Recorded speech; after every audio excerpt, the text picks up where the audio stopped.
Hello students, आपका स्वागत है हमारे PME इंस्टीट्यूट यूट्यूब चैनल पर। जैसा कि आप लोगों को पता है, हम आपको लॉन्ग क्वेश्चन करा रहे थे, मोस्ट इंपॉर्टेंट लॉन्ग क्वेश्चन करा रहे थे और आपका चैप्टर नंबर 1 कंप्लीट हो चुका था। यानी चैप्टर नंबर 1 में जितने हमें मोस्ट इंपॉर्टेंट लॉन्ग क्वेश्चन लगे थे आपके लिए वो कंप्लीट हो चुके हैं। उनमें कुछ शॉर्ट क्वेश्चन रह गए हैं जो मोस्ट इंपॉर्टेंट हैं, वो बात को कराए जाएंगे। पहले हम जो हमारे चैप्टर्स हैं उनके लॉन्ग क्वेश्चन पकड़ लेते हैं, क्योंकि सारे चैप्टर्स में से आएगा, ऐसा नहीं कि हम बस एक ही को कवर कर लें।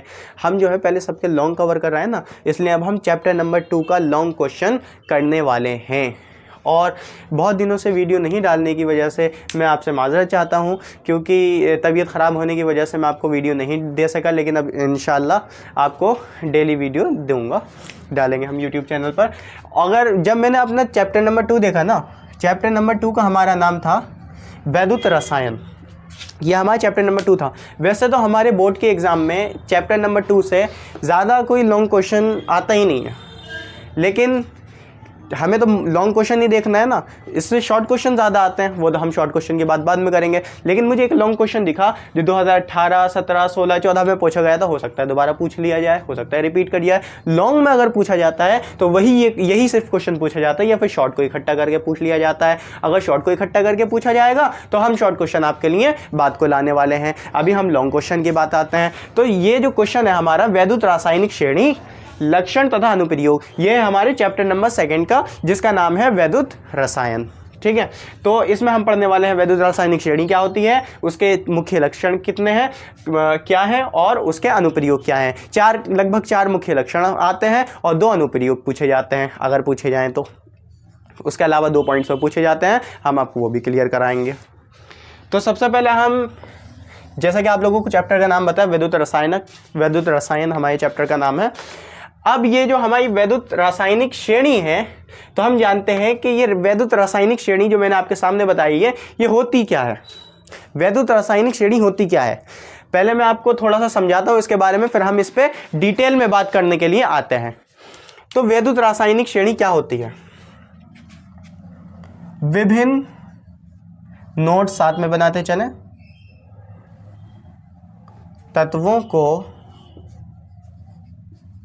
तत्वों में कौन आ गए, धातु, अधातु वगैरह सब आ गए। तो विभिन्न तत्वों को उनके मानक इलेक्ट्रोड विभव, आप ऐसे करके भी डेफिनेशन बना सकते हैं। अगर आप मानक इलेक्ट्रोड विभव के हिसाब से डेफिनेशन बनाएंगे तो भी सही है। अगर हम इस हिसाब से बनाएंगे, जैसा हमने चार्ट बनाया, मान लो हम ये नहीं लिख रहा है, हम इसकी जगह क्या लिख दें, अगर आप ऐसे लिखोगे इसके क्रम में तो भी सही है। अगर हम लिख दें विभिन्न तत्वों को उनके बढ़ते हुए मानक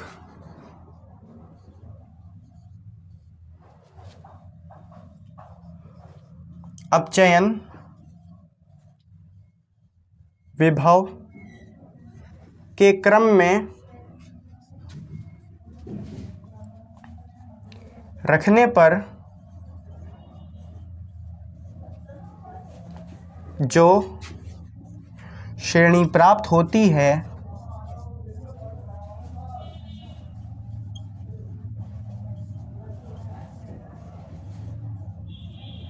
उसे क्या कहते हैं, उसे वैद्युत रासायनिक श्रेणी, वैद्युत रासायनिक श्रेणी कहते हैं, वैद्युत रासायनिक श्रेणी कहते हैं। तो हमने डेफिनेशन, ये हो गई आपकी वैद्युत रासायनिक श्रेणी की डेफिनेशन। तो वैद्युत रासायनिक श्रेणी किसे कहते हैं, विभिन्न तत्वों को, अगर आप हमारे साथ में बोलते चलेंगे तो आपको याद भी होता जाएगा, विभिन्न तत्वों को उनके बढ़ते हुए मानक अपचयन विभव के क्रम में रखने पर जो श्रेणी प्राप्त होती है उसे विद्युत रासायनिक श्रेणी कहते हैं। यह है इसकी डेफिनेशन। तत्व किसे कहते हैं ये आपको पता है, आप क्लास 11th में पढ़कर आए। जैसा कि आपको पता था, जैसे हमारे फिजिक्स के अंदर जो मैटर होते हैं हम 3 जगह बांट देते हैं, सॉलिड, लिक्विड, गैस। इसी तरह हम केमिस्ट्री में अपने मैटर को कितनी जगह बांटते हैं, एक हमारा प्योर मैटर होता है और एक हमारे मिक्सचर होते हैं, यानी कि एक शुद्ध पदार्थ होता है और एक हमारा क्या होता है, मिक्सचर होता है, यानी मिश्रण होता है। जो शुद्ध पदार्थ होता है उसको फिर हम 3 जगह पे बांट देते हैं। एक हमारा हो जाता है तत्व, एक हमारा हो जाता है यौगिक, सिर्फ 2 ही जगह बांट देते हैं, एक हो जाता है हमारा तत्व और एक हो जाता है हमारा यौगिक। और जो हमारा मिश्रण था वो तो 2 जगह बढ़ जाता है, समांगी मिश्रण और असमांगी मिश्रण। जब हम उन 3 जो चीज़ें हमारी आई थी यौगिक और तत्व उसको बांटते हैं तो यौगिक 2 जगह बढ़ते हैं। कौन कौन से यौगिक होते हैं? एक होते हैं आपके कार्बनिक यौगिक और दूसरे होता है आपके हो अकार्बनिक यौगिक, यानी कि organic compounds and inorganic compounds. अगर आप तत्व की बात करें तो तत्व 3 जगह बढ़ जाते हैं, धातु, अधातु और उपधातु। तो इन तत्वों के अंदर धातु, अधातु, उपधातु ये चीज़ें आ जाती हैं। अगर धातु वर्ड यूज़ करूं तो आप घबराना नहीं, कोई टेंशन की बात नहीं है, तत्वों के अंदर सब आ गया। अगर किसी किताब में धातु लिखा है तो वो इसी की बात हो रही है, तत्वों की बात हो रही है। जब तत्व लेंगे तो उसमें धातु अधातु सब आ जाएंगी, क्योंकि इस टेबल में धातुएं और अधातुएं दोनों आती है, इसलिए हमने तत्व वर्ड यूज़ किया है। तो विभिन्न तत्वों को उनके बढ़ते हुए, ये बढ़ता हुआ क्रम ही तो है, विभिन्न तत्वों को उनके बढ़ते हुए मानक अपचयन विभव के क्रम में, बढ़ते क्रम में रखने पर जो श्रेणी प्राप्त होती है उसे हम क्या कहते हैं? वैद्युत रासायनिक श्रेणी कहते हैं। अगर मैं आपकी किताबों की बात करूं तो ये श्रेणी आपकी बहुत बड़ी दे रखी है, इसमें लगभग 29 के करीब एलिमेंट्स दे रखे हैं, लेकिन मैंने कुछ तत्व ले लिए हैं। आपको जो है अगर आप चाहें श्रेणी बनाने के लिए तो आप पूरी किताब में से ही बनाएं। बाकी ये श्रेणी बनाने के लिए मैंने कभी नहीं देखा कि एग्जाम में आया हो कि श्रेणी बनाओ। श्रेणी बनाने के लिए एग्जाम में नहीं आया है कि आप वैद्युत रासायनिक श्रेणी बनाओ। आपको सिर्फ डेफिनेशन लिखनी है, उसके लक्षण लिखना, अनुप्रयोग। श्रेणी आपको हाँ थोड़ा सा पता होना चाहिए दिमाग में क्या है, ठीक है। तो और इसमें सबसे अधिक, अब चूंकि मैंने कम बनाई है ना, तो इन दोनों के बीच में भी तत्व हैं, इन दोनों के बीच में भी तत्व हैं, इन दोनों के बीच में भी तत्व हैं, इन दोनों के बीच में भी तत्व हैं, बहुत से तत्व हैं जो हमने छोड़ दी। इंपॉर्टेंट आपको लिख के समझाने के लिए रख दें, वो अभी आपको पता चलेगा कैसे आपको इस चीज़ से बात समझ में आएगी, ऐसे हमारे रखने से बात समझ में आएगी। इनके बीच में बहुत से तत्व हैं, आप उसको देख सकते हैं अपनी बुक्स में, हमने इंपॉर्टेंट रख दिए हैं। अगर आपको टेबल देखनी है, आप याद करनी है, उससे देख लें। वैसे टेबल पूछी नहीं जाती है, ये जो 18, 17, 16, 14 में भी पूछे गए तो उसमें ये नहीं कहा गया है कि वैद्युत रासायनिक श्रेणी बनाओ। अगर आप इनके विभव याद कर लें तो अच्छी बात है, वो आपके न्यूमेरिकल्स में काम आने वाले हैं। तो अब हम इसमें हमने अब डेफिनेशन देख ली। विभिन्न तत्वों को उनके बढ़ते हुए मानक अपचयन विभव के क्रम में रखने पर जो श्रेणी प्राप्त होती है उसे हम क्या कहते हैं? वैद्युत रासायनिक श्रेणी कहते हैं, ठीक है। अब सबसे अधिक मानक अपचयन विभव वाला तत्व कौन सा है? सबसे अधिक अपचयन विभव वाला तत्व फ्लोरीन है, आपकी F2। सबसे कम अपचयन विभव वाला तत्व है लिथियम। फ्लोरीन की बात करें कितना अपचयन विभव है? प्लस के 2.87। अगर लिथियम की बात करें माइनस के 3.04। ये मैक्सिमम और ये मिनिमम अपचयन विभव, मैक्सिमम। और जो बीच में हमारी हाइड्रोजन आती है उसका अपचयन विभव 0 होता है, ये आप याद रखो। हाइड्रोजन का अपचयन विभव 0 होता है। ये थी हमारी डेफिनेशन। आपको इतनी सी डेफिनेशन लिखनी है। अच्छा, ये टेबल हमने बनाई क्यों? हमें ज़रूरत ही क्या है इस टेबल को बनाने की? क्यों बनवाई गई है ये टेबल? फालतू में बना दी गई है, हमें समझा। इसकी बनाने की एक वजह थी। मान लो आपको किसी कोई विलयन है, आपको उसमें मान लो एक विलयन है CuSO4 का, और आपको ZnSO4 चाहिए। अब आप सोचो मैं इसमें Zn डालूं तो क्या विभाजित होगी कि नहीं होगी? क्या Zn Cu को लेगा, हटाएगा, क्या नहीं आएगा? आपको इसमें तो कॉपर हटाना है, तो आप क्या करोगे? आपको सोचना पड़ेगा। आप एक एक करके सबको डालोगे, उसके बाद अच्छा ये Zn से हट गया, हटा दो। आप ऐसा तो करोगे। तो इसलिए पहले से ही ये इन्होंने कर रख लिया और इसमें विभव इनके लिख लिए कि कितना विभव किस पर लगता है, उस हिसाब से ये श्रेणी बनाई गई है। तो ये श्रेणी क्यों बनाई गई है? इस श्रेणी से क्या लाभ है? इससे ये होता है, इस श्रेणी से एक धातु के द्वारा दूसरी धातु के आयनों को अपचयित करने की प्रवृत्ति, अपचयित करने की शक्ति, अपचयित करने की सापेक्ष शक्ति का पता चलता है, या उसका निर्देश देता है कि वो उसको अपचयित कर सकता है कि नहीं। अब मान लो जब अगर हमें पता ही नहीं था Cu का ऐसे हटेगा, लेकिन जब हमने टेबल देखी हमें पता चल गया, क्योंकि Cu जो है किसके नीचे है? Fe के भी नीचे है, Zn के भी नीचे है, तो Zn भी काट सकता है, Fe भी काट सकता है। तो Zn प्लस CuSO4 आपका हो गया ZnSO4 और Cu अलग हो गया क्योंकि हमने टेबल में पढ़ लिया था। अब हम इसके मुख्य लक्षण की तरफ आते हैं कि मुख्य लक्षण क्या होते हैं इसके।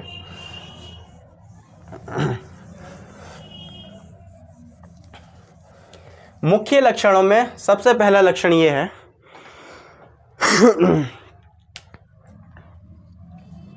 मुख्य लक्षण,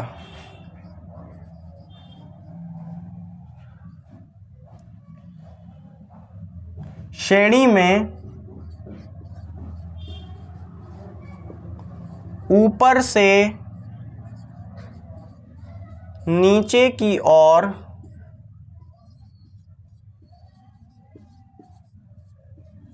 जाने पर, श्रेणी में ऊपर से नीचे की ओर जाने पर अपचयन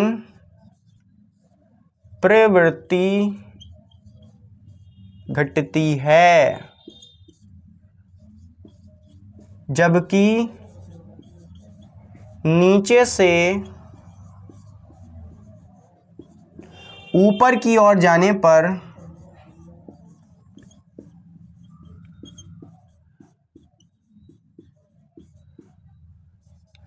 अपचयन प्रवृत्ति या अपचयन शक्ति कह सकते हैं आप इसे, क्या होती है? बढ़ती है। ऐसा क्यों? देखो, जिस धातु का या जिस तत्व का आपका इलेक्ट्रोड विभव सबसे ज़्यादा होता है, जिस धातु का इलेक्ट्रोड विभव सबसे ज़्यादा होता है उसकी अपचयन प्रवृत्ति उतनी ही कम होती है, और जिसका सबसे कम होता है उसकी अपचयन प्रवृत्ति सबसे अधिक होती है।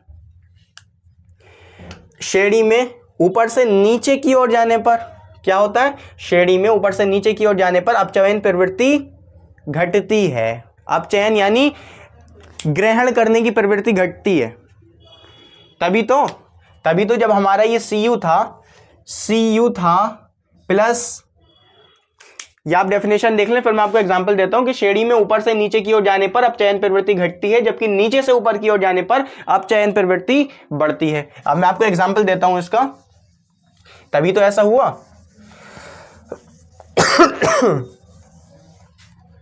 ऊपर से नीचे की ओर जाने पर घट रही है, जब घट रही है अपचयन प्रवृत्ति यानी इलेक्ट्रॉन ग्रहण करने की पावर घट रही है, तभी तो हमारा CuSO4 जब हमने अभिक्रिया करी ZnSO4 से Cu की, तो अभिक्रिया हुई नहीं, संभव ही नहीं हुई।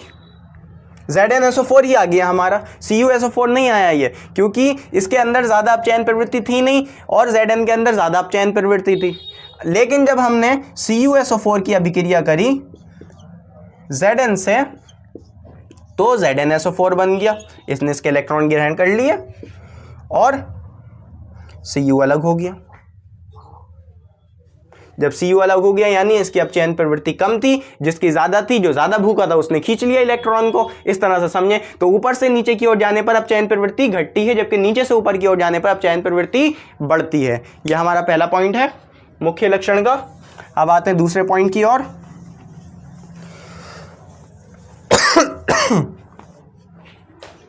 हमारा दूसरा पॉइंट है हाइड्रोजन जिसका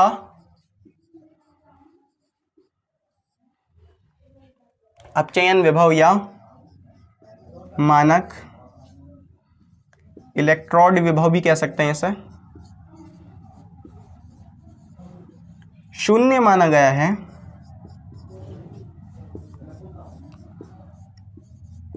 के ऊपर की सभी धातुएं क्या करती हैं? अम्लों से हाइड्रोजन को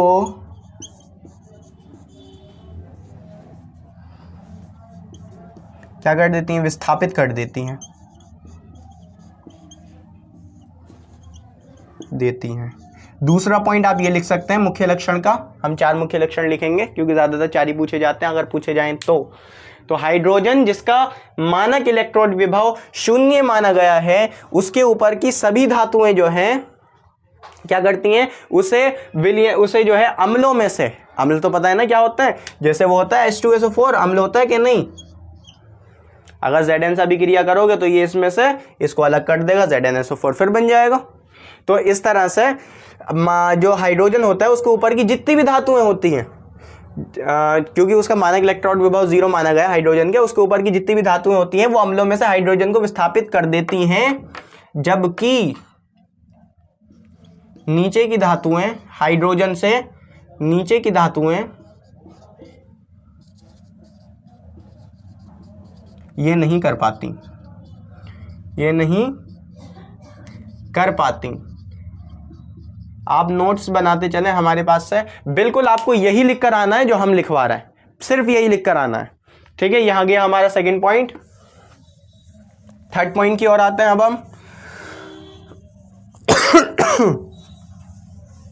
मैंने आपको क्या बताया था, मैंने आपको यह बताया था सबसे अधिक इलेक्ट्रॉन विभव वाला तत्व हो गया फ्लोरीन, सबसे कम इलेक्ट्रॉन विभव वाला तत्व हो गया लिथियम, और मैंने ये बताया था जो सबसे अधिक इलेक्ट्रॉन विभव जिसके अंदर होता है, जिसके अंदर सबसे अधिक इलेक्ट्रॉन विभव होता है, वो क्या करता है, उसकी अपचयन प्रवृत्ति सबसे कम होती है, यानी इलेक्ट्रॉन ग्रहण करने की प्रवृत्ति सबसे कम होती है। सबसे ज्यादा इलेक्ट्रॉन ग्रहण करने की प्रवृत्ति लिथियम की।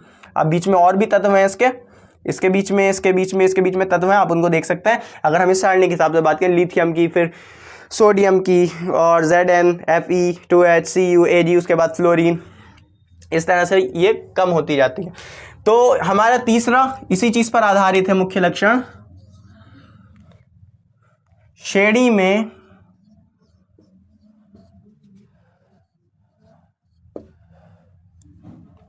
प्रत्येक तत्व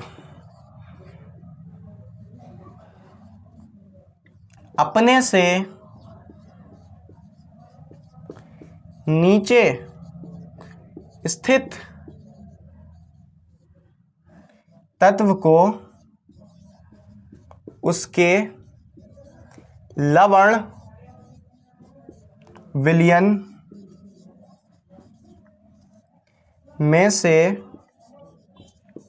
विस्थापित कर देता है। एग्जाम्पल हम लेंगे इसका। श्रेणी में प्रत्येक तत्व जो है, कोई भी तत्व अपने से नीचे स्थित तत्व को उसके लवण विलयन में से विस्थापित कर देता है। इस श्रेणी में इस तरह से है ना, तत्व अपने से नीचे स्थित का जो लवण विलयन होगा उसमें से उसे विस्थापित कर देगा। आइए देखते हैं कैसे। एक एग्जाम्पल लेंगे हम एग्जाम्पल आप लें इजी वाला। एक लवण विलयन था CuSO4। CuSO4 के ऊपर कौन सी धातु है, Fe भी है, Zn भी है, कोई सी भी ले लें आप। तो Cu के ऊपर जितनी धातुएं हैं वो सभी इसको इसके लवण विलयन, यानी Cu को उसके लवण विलयन में से अलग कर सकती हैं। मान लो हमने Zn ले लिया, मैं एक एग्जांपल यूं समझाता हूं, बार बार आप लोगों के दिमाग में बैठ जाएगा। अगर आप वही रिपीट भी लिख के आओगे ना, एग्जामिनर नंबर नहीं काटेगा, आपका आंसर सही होना चाहिए। बार बार उस चीज को आप देखोगे तो आपका आंसर सही होता रहेगा। Zn ऊपर की धातु, ये बन जाएगा आपका ZnSO4, और इसको Cu को इसने उसके लवण में से अलग कर दिया। यह इसी तरह से CuSO4 था, Fe पहुंच गया, ये भी ऊपर वाला ही धातु है, इससे है कि नहीं Cu के ऊपर। यही तो है, श्रेणी में प्रत्येक धातु अपने से नीचे स्थित धातु को उसके लवण विलयन में से, तो नीचे स्थित धातु को उसके लवण विलयन में से देखो कैसे अलग करेगी। FeSO4 अलग कर दिया, Cu को अलग निकाल दिया, इस तरह से करेगी। ये हो गया हमारा तीसरा मुख्य लक्षण। अब हम आते हैं चौथे मुख्य लक्षण की तरफ।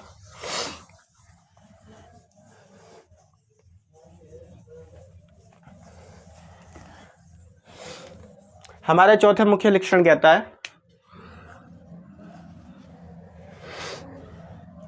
कि हाइड्रोजन के ऊपर की सभी धातुएं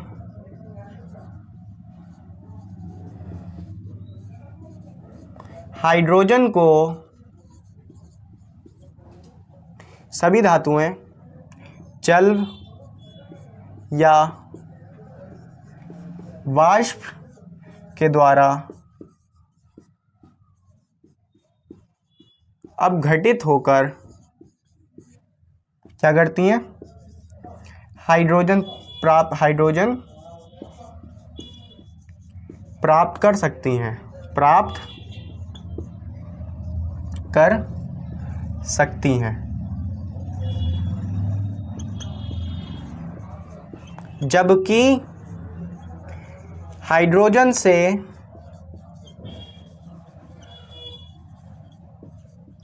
नीचे स्थित धातुएं ऐसा नहीं कर सकती।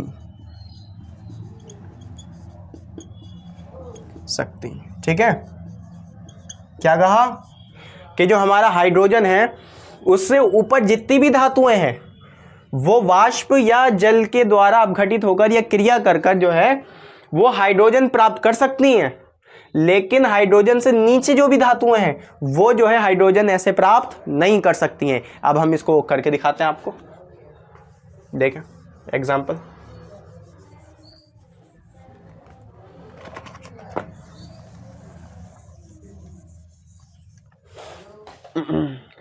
माने पहले Na ले लेते हैं हम, तो Na की करके देखते हैं क्योंकि Na भी तो हाइड्रोजन से ऊपर है ना, है कि नहीं है। Na की करके देखते हैं, तो Na है,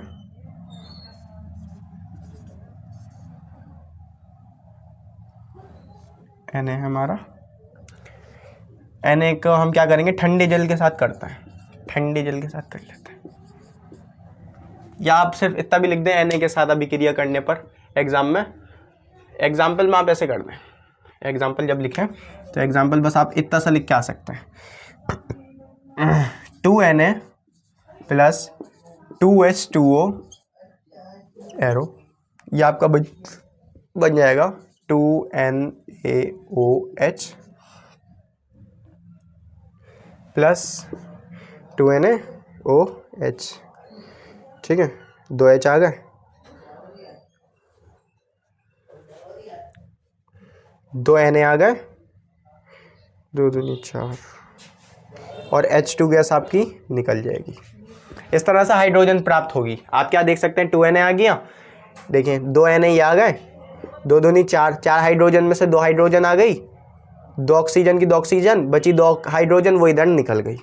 या इसी तरह से आप सेकेंड एग्जाम्पल ले सकते हैं, मान लो Fe की कर लो, 3Fe की प्लस 4H2O के साथ अगर हम अभिक्रिया करेंगे तो क्या बन जाएगा, इसमें भी हाइड्रोजन प्राप्त होगी। कैसे होगी, इसमें बनेगा Fe3O4 प्लस Fe के 3 आ गए, O4 क्या बची आपकी 4H2, यानी 4 दूनी 8 हाइड्रोजन बच गई हमारी। इस तरह से हम लिख सकते हैं। तो ये हमारा क्या हो गया, ये हमारी वही बात हो गई कि हाइड्रोजन जो है उससे हाइड्रोजन के ऊपर की जो भी धातुएं होती हैं ना वो हाइड्रोजन प्राप्त कर सकती हैं अपघटित होकर। ठीक है, तो ये हुआ है हमारे 4 मुख्य लक्षण। हमने वैद्युत रासायनिक श्रेणी समझ ली क्या होती है, उसके बाद हमने उसके 4 मुख्य लक्षण समझ लिए क्या होते हैं।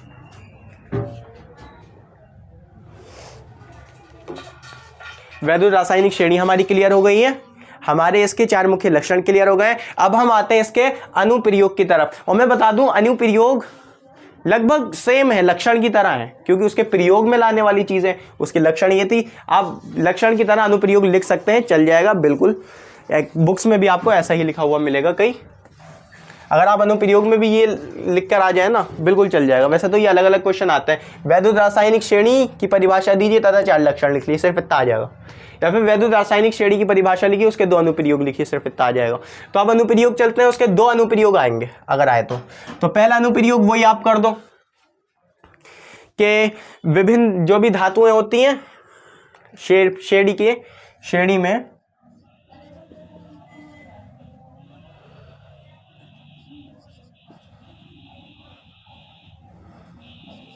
श्रेणी की प्रत्येक धातु या प्रत्येक तत्व अपने से नीचे स्थित धातु को क्या करता है, उसके लवण विलयन में से विस्थापित कर देती है।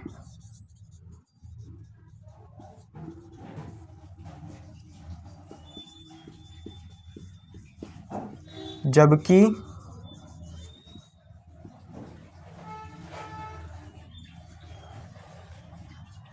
कर देती है, तो एक आप इतना लिख सकते हैं, कर देती है। तो ये आपका एक अनुप्रयोग हो जाएगा। क्यों? इससे आपको ज्ञात हो जाएगा अगर हमें किसी लवण विलयन में से किसी धातु को विस्थापित करना है तो हमें क्या करना पड़ेगा, उससे ऊपर स्थित किसी धातु को जो है उसके साथ मिलाना पड़ेगा। सही है? तो ये कैसे होगा, ये वही एग्जांपल आप लिख लें, कोई सी भी एक धातु ले लें, फिर वही बात आ जाएगी।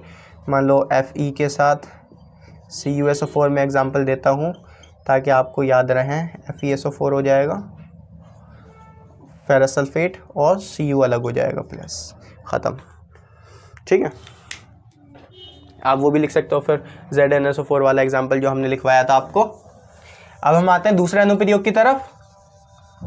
दूसरा अनुप्रयोग क्या कहता है? दूसरा अनुप्रयोग आप वो लिख दो जो हमने अभी हाइड्रोजन वाला बताया था।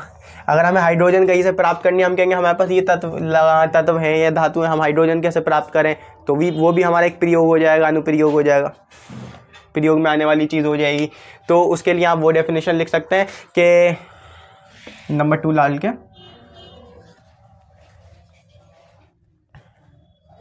हाइड्रोजन के ऊपर की सभी धातुएं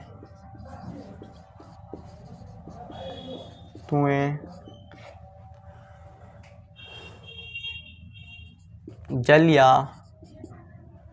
वाष्प, आप नोट्स बनाते चलें साथ में के द्वारा। अगर आपको इन टॉपिक्स के नोट्स चाहिए तो आप ऐसे बना सकते हैं हमारे सामने से, जो हम लिख रहे हैं आप नोट करें।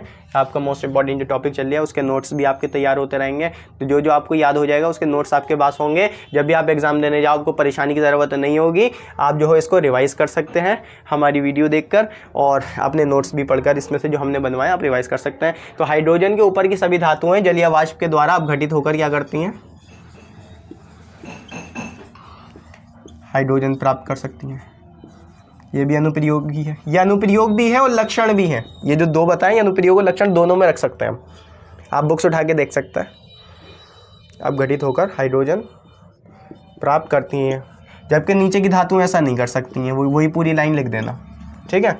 फिर इसका वही एग्जाम्पल आ जाएगा आपका, जैसा हमने लिखा था 2Na की अभिक्रिया करा दी थी हमने 2H2O के साथ, तो हमारा क्या बन गया था, हमारा 2NaOH बच गया था, प्लस 2 हाइड्रोजन निकल गई थी। फिर हमने 3Fe की क्रिया करा दी। ये पॉइंट है एग्जाम्पल, चाहो तो ये एग्जाम्पल है। दूसरा एग्जाम्पल आप ये भी लिख सकते हैं, 3Fe की अगर आप अभी क्रिया करा दो 4H2O के साथ तो बन जाएगा आपका Fe का 3, O का 4 प्लस ये बच जाएगा आपका 4H2, यानी कि 8 हाइड्रोजन आपकी निकल जाएंगी। तो ये हो गया हमारा वैद्युत रासायनिक श्रेणी, उसके मुख्य लक्षण, उसके अनुप्रयोग। अब मैं आता हूँ उस क्वेश्चन की तरफ जो कि 2018 में आया था। ये भी क्वेश्चन आया था 2018 में, लेकिन उसकी हेडिंग हमने डाली नहीं थी, वो भी क्वेश्चन 2018 में आया था। और 2 पॉइंट्स आए थे। ये आया था कि वैद्युत रासायनिक श्रेणी के ये जो टॉपिक है ये पूरा 2014, 16, 17, 18 में आ चुका है। लेकिन इसके अलावा एक और टॉपिक है जो 2018 में आया है, और वो ये है कि वैद्युत रासायनिक श्रेणी के आधार पर एक रेडॉक्स अभिक्रिया की संभावना ज्ञात कीजिए।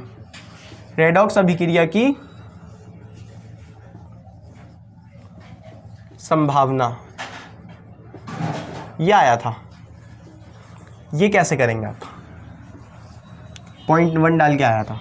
तो आपको क्या करना है, आपको सिर्फ इतना लिखना है, एक रेडॉक्स अभिक्रिया में आपको लिखना है, संभावना ही तो ज्ञात करनी है। एक रेडॉक्स अभिक्रिया में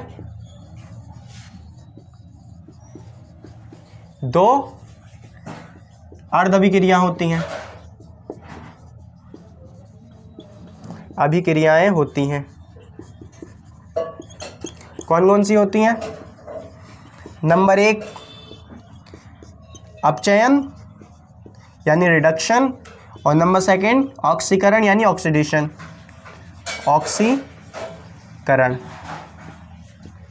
देखो अपचयन ग्रहण करने की क्षमता, ग्रहण करने की क्षमता जब होगी जब धनात्मक होगा। ऑक्सीकरण देने की क्षमता देगा जब ऋणात्मक होगा, तभी तो इलेक्ट्रॉन देगा, जब अधिक इलेक्ट्रॉन होंगे जब ऋणात्मक होगा तो। ठीक है, अब चूंकि E naught cell, E cathode minus E anode होता है कि नहीं होता है। यदि आपका ई नॉट सेल, और अभिक्रिया जो है ई नॉट सेल पर निर्भर करती है, यदि ऊपर लिखते हैं,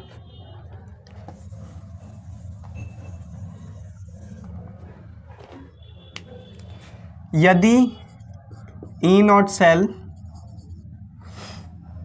धनात्मक हो तो संभावना ही तो ज्ञात करना है, अभिक्रिया संभव है। ऋणात्मक हो अथवा, आप अथवा लगा सकते हैं, अथवा यदि लगा दें, यदि ऋणात्मक हो तो अभिक्रिया क्या है, असंभव है। अब हम ये देखते हैं ये वाली संभव है क्या असंभव है, हम आपको वही एग्जांपल लेंगे इसमें से, इससे आपको थोड़ा न्यूमेरिकल के बारे में समझ में आने वाला लगेगा। हमारा क्या था, हमारा था ई नॉट सेल,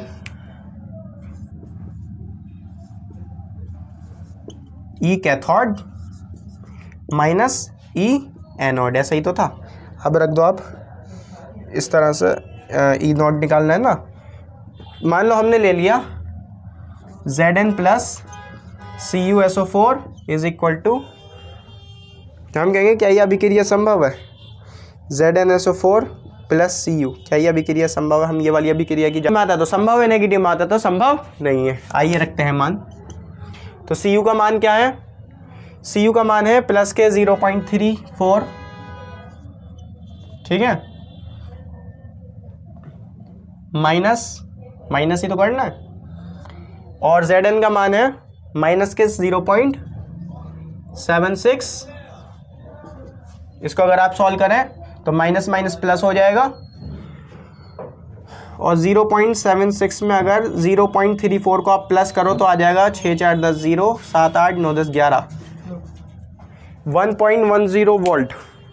ये हो जाएगा आपका प्लस का 1.10 वोल्ट, प्लस का 1.10 वोल्ट, यानी अभिक्रिया संभव हो जाएगी। इस तरह अभिक्रिया संभव है। अगर आप इसको उल्टी करके लिख दो और उसके बाद इसे जोड़ के देखो तो अभिक्रिया असंभव हो जाएगी। यह हमारा आ गया पहला। और इसी तरह दूसरा पॉइंट पूछा गया था, वो पॉइंट क्या पूछा गया था जल्दी से हम आपको बताते हैं। वो वही पॉइंट पूछा गया था आपका कि किसी लवण में, किसी धातु को उसके लवण विलयन के द्वारा, धातु को उसके लवण विलयन से विस्थापित करना, वो यही वाला पॉइंट था। इसको भी इसी परिभाषा के अनुसार समझाना था। तो जैसा कि हमें पता है कि ऊपर से नीचे की ओर जाने पर अपचयन प्रवृत्ति क्या होती है, घटती है। हम लिखेंगे चूंकि श्रेणी में ऊपर से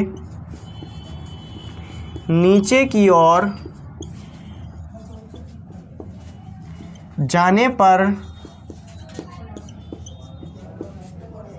अपचयन प्रवृत्ति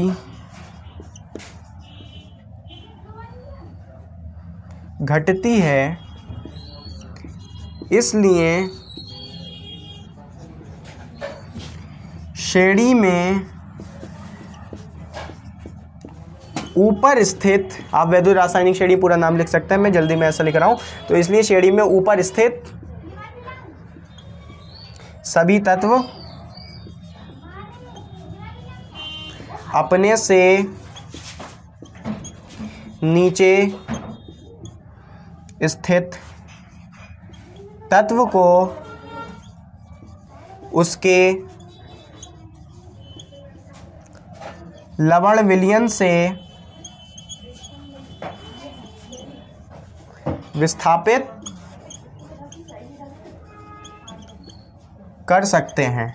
तो इस तरह से आप इस वैद्युत रासायनिक श्रेणी के द्वारा जो है ये बात समझा सकते हो ऐसा क्यों होता है कि धातु को उसके लवण विलयन से विस्थापित कैसे करते हैं। श्रेणी में ऊपर से नीचे की ओर जाने पर जैसा मैंने आपको बताया था अपचयन प्रवृत्ति क्या होती है, घटती है। इसलिए श्रेणी में ऊपर स्थित सभी तत्व जो है अपने से नीचे स्थित तत्व को उनके लवण विलयन में से क्या कर सकते हैं, विस्थापित कर सकते हैं। बस इसका एग्जाम्पल लिखते हैं जल्दी से। इसका एग्जाम्पल है, देखें हमारा तत्व था CuSO4। अब चूंकि ये नीचे है, ऊपर स्थित तत्व उसे लवण विलयन से विस्थापित कर सकते हैं। अगर Zn से अभिक्रिया कराएंगे तो क्या बन जाएगा, ZnSO4 और Cu आपका अलग हो जाएगा। इस तरह से हमारी अभिक्रिया कंप्लीट हो जाएगी और ये हमारे वैद्युत रासायनिक श्रेणी, लक्षण, अनुप्रयोग और इसके साथ हमारी ये 2 पॉइंट्स भी कंप्लीट होते हैं। एक्सप्लेनेशन कैसा लगा कमेंट में ज़रूर बताना। थैंक यू वेरी मच, मिलते हैं नेक्स्ट वीडियो में।